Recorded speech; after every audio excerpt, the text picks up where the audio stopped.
On the west coast of Scotland lies a remote district where secret byways crisscross the landscape.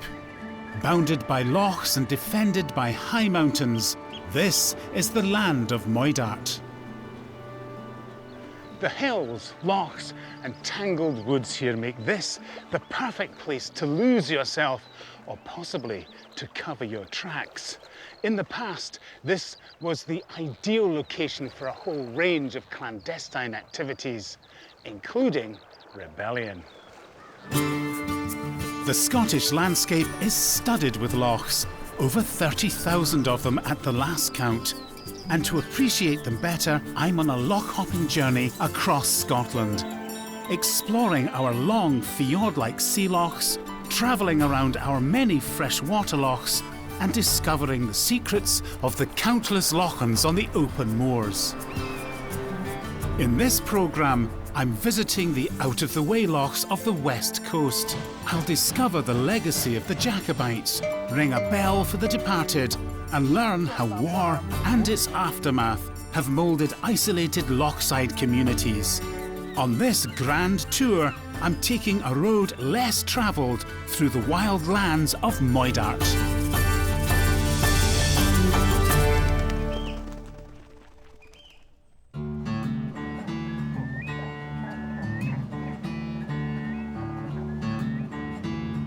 My route starts in the Sound of Arasaig, makes landfall at Glenuig, follows a Jacobite trail to Lochs and up to Glenfinnan, then crosses over the hills to Loch Moidart and the abandoned communities of Ardnish.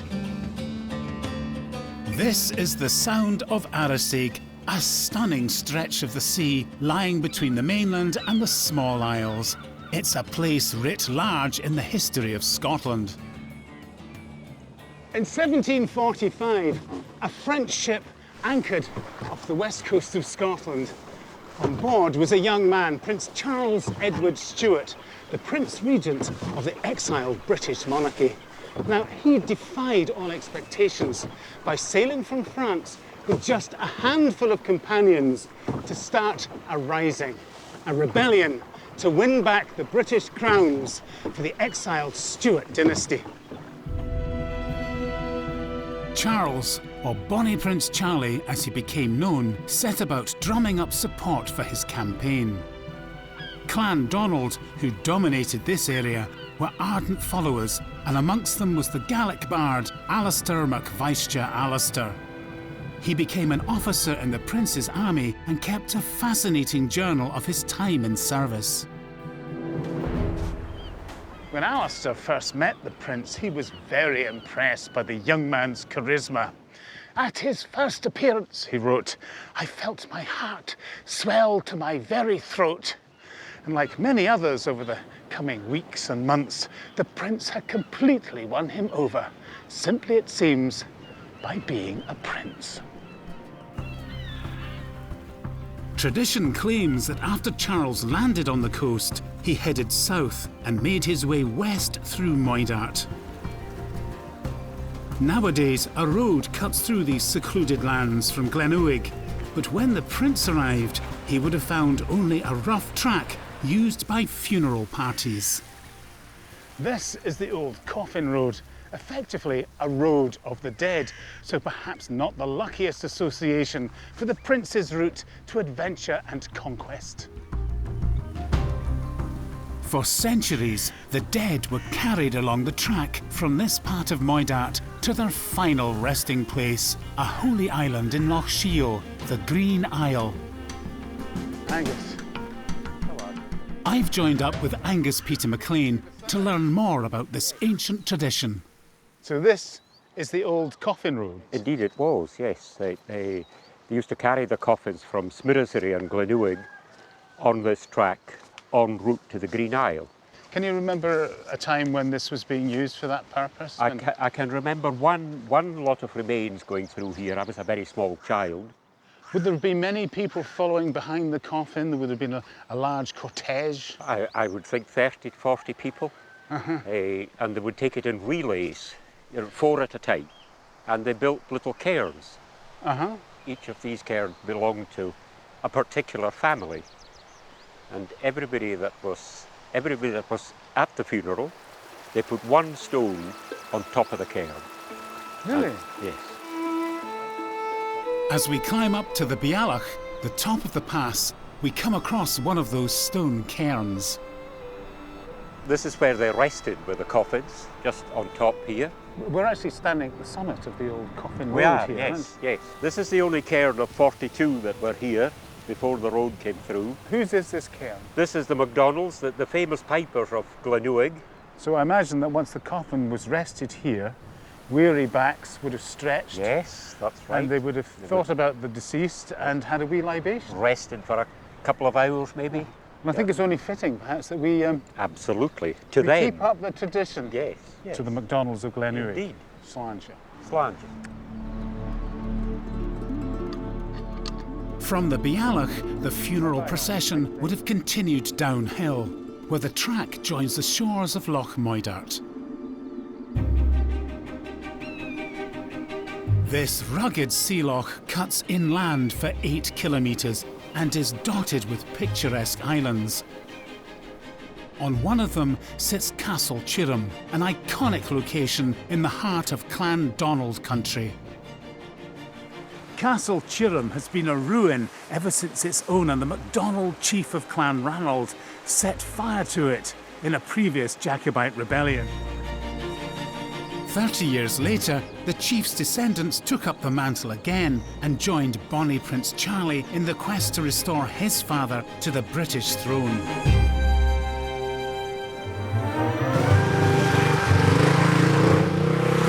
As I head back to the old coffin road, I'm surprised to hear the noise of a revving petrol engine and rush to catch up with trials bike aficionado John Moffat astride his throbbing machine.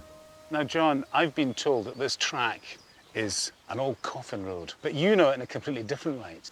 Yeah, I know it as the Devil's Staircase, a section in the Scottish Six Days Trial, a motorcycle event for off-road competition that's been going since 1909. And Yeah. it was what they called a star hill, which was one of the sections that separated the men from the boys. Why was it called the Devil's Staircase? Purely because there's big steep drops at the side and it takes you from ground level up quite a height. Now, I've seen some old footage of the climb back in the day, I think it was the 1940s, and I was amazed, first of all, by how primitive the bikes look, and also by the attire that the riders are wearing. They've got flat caps and these big, long, look like trench coats. Yeah, they were called davin coats. It was to try and take the eye of the observer off the fact that the rider had put a dab down on the ground, touched the ground. Have you ever ridden this yourself? Yeah, I rode it once in 1977. And there would have been an audience there as well? Yeah, there was quite a lot of people watching. A lot of the riders obviously stand and watch your performance as well, so there's always a bit of a gallery. There's a lot of pressure. A wee bit of pressure, yeah. And you're going to have an attempt today. We'll give it a go. Yeah. Well, good luck. Thanks very much. I'll watch. It's been over 40 years since John made it to the top, so I'm feeling a wee bit apprehensive as he coaxes his bike around the tight corners and over the slippery rocks of the Devil's Staircase. Woohoo! Excellent, John. You did it. Thank you. I think there might have been a couple of dabs there, but we'll just gloss over that. I hope so. Yeah. Congratulations, and I've really enjoyed watching you. Thanks very much, Paul. Thankfully, it's easy going for me now as I continue down the track to the shores of the mighty Loch Shiel. Overlooking the loch is a place called Dalalay, said to be the birthplace of the soldier poet Alistair MacVaischa Alistair, who apparently planted the oak tree here some 270 years ago. It was also at Dalalay that Bonnie Prince Charlie came with a guard of 50 MacDonald men. From here, they boarded boats for the long row up the loch. This was also the end of the coffin road crossing Moidart. From Dalalay, they were taken by boat to their final resting place. Following in the wake of the dead, I'm hitching a lift with archaeologist George Geddes across Loch Shiel. George, where are we heading? We're heading to Elan Finnan. It's a holy island associated with a chap called Finnan, supposedly an Irish saint, just around the time of Columba or very slightly later. So the 7th or 8th century. So as a holy island, it's a place of burial as well then? It's a place of burial for more than 1,000 years, and still occasionally people are buried there. As we land on St Finnan's Isle, or the Green Isle as it's also known, I'm immediately struck by the strangely calm atmosphere of the island. Despite the rain and the mist, it's a beautiful place, and you can understand why it's been an important site for such a long time. So this mound we're walking up, this is the earliest part of the graveyard. So what would you say is the oldest grave slab that you've discovered so far? Well, there's 3 or 4 really stylistically early ones on the island, and one of the earliest is just this cross slab here, this small one. The wee one? Yeah, this is probably 12 or 1300 years old. There's a set of really nice early medieval ones like this, and then there's 3 or 4 really nice late medieval stones, which are the ones that are associated with the clan and the Gallic power and the Berlins. And so you're talking about what, 1500s? 1500 or so, yeah. And one of those is just over here. Let's have a look.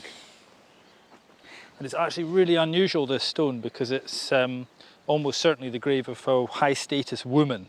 It's probably a senior member of the MacDonalds from the castle. Right, from Castle Chirham. From Castle Chirham, and she has a little dog at her feet. It's a very nice little personal touch to have a dog. It is, it's a beautiful, beautiful stone, and really quite unusual.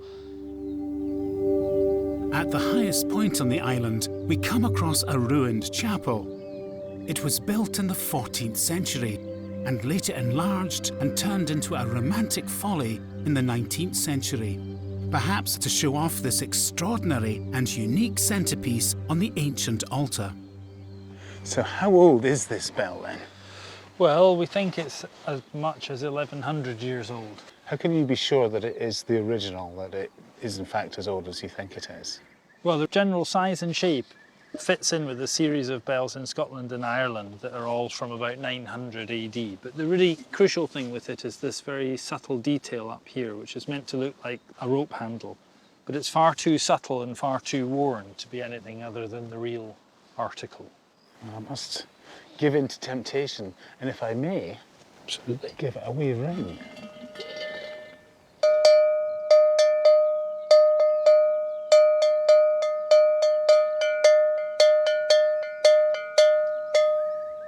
Puts you in direct contact with the past in a really, really kind of visceral way. It's fantastic.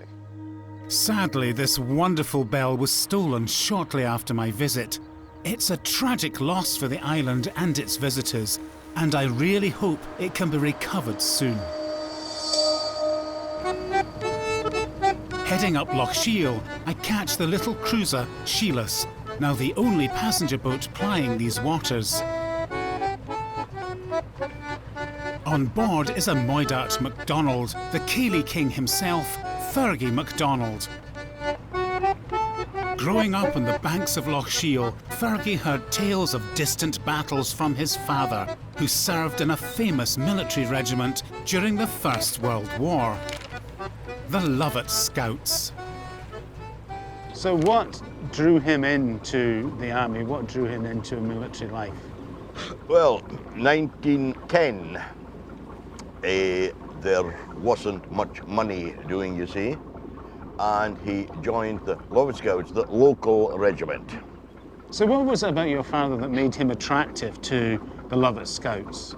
Dad was a battalion sniper. They made him that sort of thing because he could shoot. All these hills that you see, that's where he learned to shoot. So stalkers made naturally good sharpshooters. They had the eye for it, yeah. He would have come up this loch to get to the front. Yes, they mobilized on the 4th of August, night war was declared, and then off on the old Clanranald. This is the boat that ran from Acharacal up to Glenfinnan. Little did they know that they were on the way to Suvla Bay, Gallipoli. Little did they know. Miraculously, while so many men were killed, Fergie's dad survived the entire First World War, deployed as a sniper. But this journey up the loch was associated with war and rebellion long before the Lovat Scouts came this way. Bonnie Prince Charlie took this route up to Glenfinnan at the head of Loch Shiel in August 1745. Here he raised his royal standard and declared his father king. The famous event is commemorated by a prominent monument on the shores of the loch. But according to local tradition, this is not where it really happened. The actual spot is a few hundred metres away and is marked by an inscribed stone. Ian McFarlane lives locally and helps me to interpret the strange markings. So what have we got here? This is just marking that the standard was raised here for Charles Edward Stuart, 1745. Well, it's like a map of what happened. Yeah. So here you've got footprints, and people say that that's where the prince himself stood. There's even a crown there, look, isn't there? That's right. It's a crown. What's that arrow over there then? Well, you'll see the arrow here. It's got the Roman numerals for four. And if you step out 4 feet from that arrow, here. So 1, 2, 3, 4. That is very boggy right in into there. the bog. So right in there, in the bog there's a socket, and that's where they would have raised the standard right there. So it's quite exact. You know, the carving and the instruction of it is quite exact. So they must have taken that from local knowledge, where everyone was standing. Well, it's a great spot for a rebellion. Thankfully, Glenfinnan is a very harmonious place today, but you can still see a Jacobite. It's the name of the famous Harry Potter steam train, which crosses the picturesque viaduct 4 times a day. Following the route of the railway, I make my way west along the side of Loch Eilt and then down to the coast and the shores of Loch Eilert. This arm of the sea stretches 8 kilometres west, past numerous rocky skerries before reaching the open sea.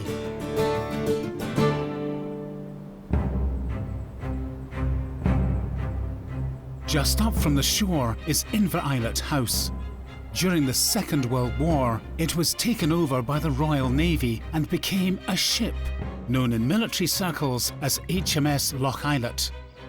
This landlocked vessel was also known as the School for Ungentlemanly Warfare. Invereilert House was requisitioned in 1940 and the whole estate taken over by Lord Lovat of Lovat Scouts fame and by David Stirling, the founder of the SAS. Now they chose this place partly because it was off the beaten track, making Invereilert perfect for the kind of secret warfare they were planning for. Here they created a special training centre, the midwife to the first ever commando unit of elite fighting troops. To find out more about what went on here, I'm meeting Paul MacDonald. Paul, how many commanders were trained at Invereilert? Well, Invereilert, between 1940 and 42, there was over 3,000 trained there. And how did the training start?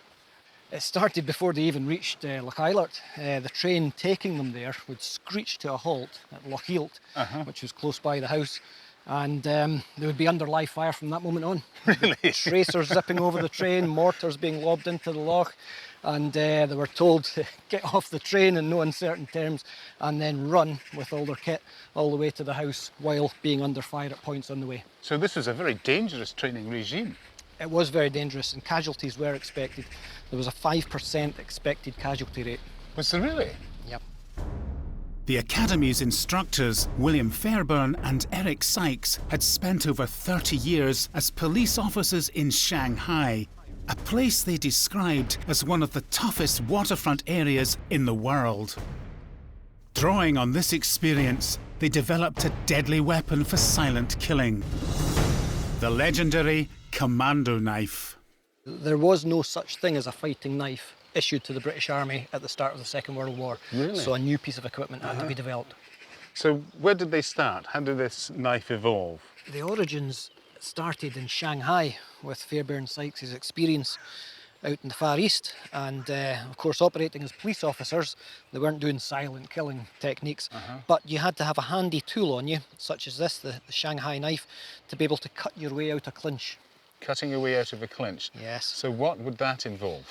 Well, often carried in an upside down scabbard like this, worn on a shoulder harness. So the idea being, if you've got one or two men already on you in a street fight situation and your arms are pinned, accessing a knife on your belt's a bit more difficult, whereas you can take your hand up to your chest and this helps you cut your way out. Which is the iconic knife, the one that everyone would recognise as being the commando knife? This is one that's still made and still carried today by Special Forces. And it's such an iconic image, isn't it, of the commando knife, such an iconic weapon, yet it was designed here. Yes, exactly, and the commando knife still represents that nature of close combat, going forward with full commitment. And Fairbairn and Sykes also produce a handbook about how to kill in the field. Yes, exactly. It details exactly how to carry out, do some of the techniques that we're taught. How to defend yourself using a stool. Yes. So this is deadly stuff. Yes. You were taught how to use the whole body, your hands, your elbows, your knees, your head, anything that came into play, but to great effect. And I think you're going to teach me one or two moves. Is that right? Sure, we can do that. Maybe not aggressive ones, maybe kind of defensive ones, possibly. Hopefully we can do something without breaking you too much. Without breaking me. Right, that's a worrying thought. So the idea being, if you've got a dagger in that grip, I'm going to come at you. You're going to attack me and you would go for the top of the chest. Brandishing a fearsome blade, Paul shows me how the notorious knife was used in hand-to-hand combat. Stop here. Yeah. Because if you carried your hands all the way to your knees, You'd break my arm. arm right here. No, thank you. No, thank you. So let's see if I can Okay, defend happy with myself. Okay. I'll attack to Right. you. Half speed now. Fairbairn's techniques took elements from Japanese judo and Chinese boxing, but were principally developed from his own experience with hardened criminals. Go a little bit further. Already feeling that in the shoulder. Right. Nicely done. Okay. Well, thank you very much, Paul. You're Top welcome. tips for next time I meet a knife in the streets. Not a problem. You're good to go. Thank you. Pleasure. Feeling ready now to take on anything, I head southwest along the coast, making for my next destination, Rochven House, which nestles under the steep and rugged heights of Rochven. Rochven House was the family home of one of the most accomplished artists and illustrators of the whole Victorian age, the now largely forgotten Jemima Blackburn. Jemima was born in Edinburgh and moved here with her husband Hugh in the 1850s. Her beautifully detailed illustrations offer a captivating insight into Highland life. I've come to meet artist Rob Fairley to find out more about this talented painter. Now, Rob, you've made a bit of a study of Jemima Blackburn. Now, what kind of an artist was she? In many ways, she was a diarist, almost more than an artist, in as much as she drew every day what was going on, and sometimes several times a day. Was she trying to preserve memories? I mean, what was the impulse there, do you think? I think it's very much like your mobile phone now. You just record it. In many cases, they are genuinely selfies. I love this one. I think it's Hugh chasing the horses off his croquet lawn at 5 o'clock in the morning. His dressing gown, dancing around his knees, and I think it's lovely. And you can tell, can't you? This horse in particular is going to go prancing off, leaving big, deep footprints, and then as soon as he goes back to bed, it's going to be back again. Jemima's intricate pictures earned her the admiration of some of the brightest minds of the age, including John Ruskin and Beatrix Potter. And I have to say, her illustrations of the wildlife around Rochven are exquisite. Without any question, the things that she should be really famous for are ornithological drawings. Just that she was a woman and her work wasn't published very much. It was very rarely published in colour and done from life. Whereas very many of the Victorian ornithological artists were working from stuffed specimens. That is full of life. Yeah, I mean, she was out there doing it. When you're surrounded by such stunning scenery, it's easy to understand why Jemima was inspired to paint. Local author Angus MacDonald has also drawn inspiration from the remote and wild lands around Rochven. His novels have brought back to life the isolated Ardnish Peninsula on the west side of Loch Moidart. We're visiting the village of Glenuig, which has been completely deserted since 1942. Angus, can you paint a picture for me of what life might have been like 150 years ago here? Well, Glenuig would have had 9 houses, about 60 people living here. The men would have gone away to work. They would be driving cattle down to Falkirk over the hills. Probably half of them were in the army. As many as that? As many as that. It was the mainstay of the Highland economy. Do you think it's ironic that those very military skills that made them attractive to the army, it was eventually the military that helped to do in for them, because so many of them lost their lives during the First World War and the Second World War? I think this is a perfect example of what happened all the way up and down the West Coast. They went off to fight. 20% or up to 50% in some communities of the men died. And then within a matter of very few years, when they came back, the community decided they just couldn't manage and they moved away. And I'm guessing that really the tragedy of the First World War was pretty much the last nail in the coffin for a place like this.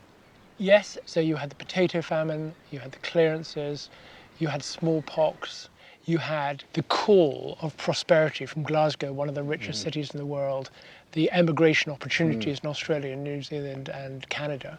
You know, basically people said, you know, do we need to suffer as much as we are? It seems strange and tragic that this tiny, deserted and almost forgotten piece of Scotland once sent men to fight in wars in far-flung places across the globe. But then again, this country has bred warriors for generations, from the days of warring clans to the Jacobites who followed the prince, right up to recent history with regiments like the Lovat Scouts. I've been following a route less travelled ever since I left Glenuig, and now, 4 lochs later, I find myself on a deserted beach below a deserted village, making this an entirely appropriate place for me to conclude my grand tour through Moidart. On my next grand tour, I'm visiting my childhood stomping ground as I explore the lochs of the Clyde.